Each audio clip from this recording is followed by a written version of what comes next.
जय माता दी। राधे राधे दोस्तों, कैसे हैं आप सब। दोस्तों, माता रानी को समर्पित शारदीय नवरात्रि इस बार 15 अक्टूबर को शुरू होकर 30 अक्टूबर को समाप्त होंगे। इस बार दुर्गा अष्टमी का पर्व 22 अक्टूबर को मनाया जाएगा। विजयदशमी का पर्व 24 अक्टूबर को है। शास्त्रों के अनुसार नवरात्रि के दिनों में माता रानी का पूजन करने से माता रानी अति शीघ्र ही प्रसन्न हो जाती हैं और सभी कष्ट और दुख दरिद्रता का नाश कर देती हैं। माता रानी अपने भक्तों को मनचाहा वरदान देती हैं। नवरात्रि में वैसे तो माता रानी का पूजन और व्रत रखा जाता है, लेकिन नवरात्रि के दौरान सबसे ज्यादा महत्व होता है कन्या पूजन का। माना जाता है माता रानी व्रत और पूजन से इतनी प्रसन्न नहीं होती जितना कि कन्या पूजन से होती हैं। नवरात्रि में छोटी छोटी कन्याओं को माता रानी का स्वरूप माना जाता है। कन्याओं को भोग लगाया जाता है और बदले में केवल आशीर्वाद मांगा जाता है। कन्याओं को प्रसन्न करने के लिए उपहार भी दिए जाते हैं। माना जाता है कन्याओं को अगर कोई भेंट दी जाए और वह उसे स्वीकार कर ले तो इसका मतलब है कि माता रानी ने वह भेंट स्वीकार कर ली। जिन पर कन्याएं प्रसन्न होती हैं, माना जाता है उन्हें माता रानी का आशीर्वाद मिल गया और माता रानी की कृपा से उन्हें मुंह मांगा वरदान प्राप्त होता है। नवरात्रि में वैसे तो हर दिन कन्या पूजन का विशेष महत्व होता है। हो सके तो रोजाना एक कन्या को बुलाकर उसका पूजन करना चाहिए और भोग लगाना चाहिए। लेकिन अगर ऐसा नहीं कर सकते तो सप्तमी, महाअष्टमी और महानवमी के दिन कन्याओं का पूजन अवश्य करना चाहिए। नवरात्रि में कन्याओं को माता रानी का ही स्वरूप माना जाता है। कहते हैं कन्याओं में माँ का अंश विराजमान रहता है, इसलिए नवरात्रि के किसी भी दिन छोटी कन्या को यह एक चीज जरूर दे देना। जीवन भर कभी धन की कमी नहीं रहेगी, बड़ी से बड़ी परेशानी दूर हो जाएगी। दोस्तों, अगर आप नवरात्रि में कन्या को यह एक चीज दे देते हैं तो आपको नवदुर्गा माँ का आशीर्वाद प्राप्त होगा। नवदुर्गा माँ की कृपा से जीवन में चली आ रही बड़ी से बड़ी परेशानी खत्म हो जाएगी, घर में सुख समृद्धि आएगी और जीवन खुशहाल हो जाएगा। दोस्तों, वीडियो में आगे बढ़ने से पहले वीडियो को लाइक कर अपने फ्रेंड्स के साथ शेयर जरूर करें। यूजफुल वीडियोस के लिए चैनल को सब्सक्राइब कर बेल आइकन को जरूर दबाएं और कमेंट बॉक्स में जय माता दी जरूर लिखें। दोस्तों, माता रानी की कृपा प्राप्त करने के लिए नवरात्रि के किसी भी दिन स्नान करके स्वच्छ वस्त्र धारण करें। अब आप एक पानी वाला जटा वाला नारियल लें। इसे पानी से अच्छी तरह से धोकर साफ कर लें और एक प्लेट में रख लें। अब माता रानी के सामने एक शुद्ध घी का दिया जलाएं और एक सुगंधित धूप बत्ती जलाएं। अगर आपने अखंड जोत जला रखी है तो अलग से दिया जलाने की आपको जरूरत नहीं है। दिया जलाने के पश्चात अब आप माता रानी को किसी फल मिष्ठान का भोग लगाएं। भोग लगाने के पश्चात आप माता रानी को कुमकुम से तिलक करें। तिलक करने के बाद अब आप उसी कुमकुम से इस जटा वाले नारियल पर एक स्वास्तिक का चिन्ह बनाएं। स्वास्तिक का चिन्ह बनाने के बाद अब आप इस नारियल को माता रानी के चरणों में अर्पित कर दें। नारियल चरणों में अर्पित करने के पश्चात आप भगवान श्री गणेश और नवदुर्गा माँ को प्रणाम करें और आपकी जो भी समस्या है वह माता रानी के समक्ष रखें और समस्या को दूर करने की प्रार्थना करें। जो भी मनोकामना है वह माता रानी के सामने कहें। फिर आप माता रानी के इस मंत्र का एक बार जाप करें। मंत्र इस प्रकार है: सर्व मंगल मांगल्ये शिवे सर्वार्थ साधिके शरण्ये त्र्यंबके गौरी नारायणी नमोस्तुते। मंत्र इस प्रकार है: सर्व मंगल मांगल्ये शिवे सर्वार्थ साधिके शरण्ये त्र्यंबके गौरी नारायणी नमोस्तुते।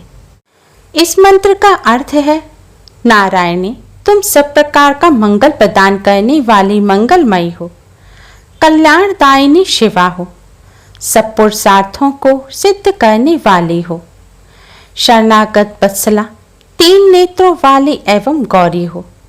हे माँ दुर्गा, आपके श्री चरणों में नमस्कार है। इस मंत्र का एक बार जाप करने के बाद अब आप माता रानी के इस मंत्र का 108 बार जाप करें। मंत्र इस प्रकार है। ओम ऐं ह्रीं क्लीं चामुंडाय विच्चे। ओम ऐं ह्रीं क्लीं चामुंडाय विच्चे। यह माता रानी का निर्वाण मंत्र है। इस मंत्र के जाप से महासरस्वती, महाकाली तथा महालक्ष्मी माता की कृपा और आशीर्वाद प्राप्त होता है। नवरात्रि में माता रानी के सभी भक्तों को इस मंत्र का जाप अवश्य ही करना चाहिए। इस मंत्र का जाप करने से माता रानी की कृपा से सभी कष्टों से छुटकारा मिलता है। मंत्र का जाप करने के पश्चात अब आप नारियल को अपने हाथों में उठाएं, नारियल को अपने मस्तक से लगाएं और माता रानी से हाथ जोड़कर अपने सभी कष्टों को दूर करने की प्रार्थना करें। फिर माता रानी से प्रार्थना करें कि माता रानी, कन्या को आपका रूप मानकर हम ये कन्या को नारियल अर्पित कर रहे हैं। आप कन्या रूप में हमारे द्वारा अर्पित किए हुए इस श्रीफल को स्वीकार करें। दोस्तों, अब यह श्रीफल ले जाकर आप किसी कन्या को अर्पित करें, लेकिन आपको इस बात का ध्यान रखना है कि यह नारियल आपको 10 वर्ष तक की कन्या को ही अर्पित करना है, क्योंकि 10 वर्ष तक की कन्या को ही माता रानी का स्वरूप माना जाता है। कन्या को श्रीफल देने के पश्चात आप कन्या के पैर छूकर उनसे आशीर्वाद अवश्य ही लें। दोस्तों, माना जाता है नवरात्रि में कन्या को श्रीफल देने से आपको आपके अच्छे कर्मों का फल कई गुना होकर वापस मिलता है। श्रीफल जो माँ लक्ष्मी को अति प्रिय है, इसे कन्या को देने से घर में सुख समृद्धि आती है। नवदुर्गा माँ की कृपा से बड़ी परेशानी दूर हो जाती है और मनचाहा वरदान प्राप्त होता है। नवरात्रि में कन्या को श्रीफल देना सबसे ज्यादा शुभ माना जाता है। मान्यता है कि कन्या द्वारा ग्रहण किया गया श्रीफल सीधे माता रानी द्वारा स्वीकार कर लिया जाता है। इससे घर में संपन्नता बढ़ती है। माँ लक्ष्मी की कृपा से घर में धन धान्य के भंडार भर जाते हैं। हो सके तो श्रीफल के साथ आप कन्या को कुछ रुपए भी अवश्य दें। नवरात्रि में कन्याओं को रुपए देना बहुत ही शुभ माना जाता है। ऐसा करने से माँ लक्ष्मी की कृपा प्राप्त होती है। इसलिए अपनी श्रद्धा के अनुसार श्रीफल के साथ 11, 21, 51, 101 रुपए अवश्य ही आप कन्या को दें। ऐसा करने से माँ लक्ष्मी आप पर प्रसन्न होंगी और आपके भंडार भर देंगी। दोस्तों, नवरात्रि में आप यह भेंट कन्या को किसी भी दिन दे सकते हैं, लेकिन आपको भेंट देने से पहले स्नान करके पूजन अवश्य ही करना है। माता रानी का पूजन करने के पश्चात ही आप कन्या को यह भेंट दें। और ध्यान रखें, पीरियड के दौरान महिलाएं कन्या को भेंट ना दें, क्योंकि यह भेंट आप कन्या को माता रानी का स्वरूप मानकर दे रहे हैं। इसलिए पीरियड के दौरान महिलाएं यह कार्य ना करें। नवरात्रि में व्रत और पूजन से भी ज्यादा महत्व कन्या पूजन रखता है। इसलिए नवरात्रि के दौरान भूलकर भी किसी भी कन्या का अपमान ना करें। नवरात्रि के दौरान आपके घर कोई भी कन्या आए या फिर कोई भी जरूरतमंद व्यक्ति आए तो उसे खाली हाथ ना लौटाएं।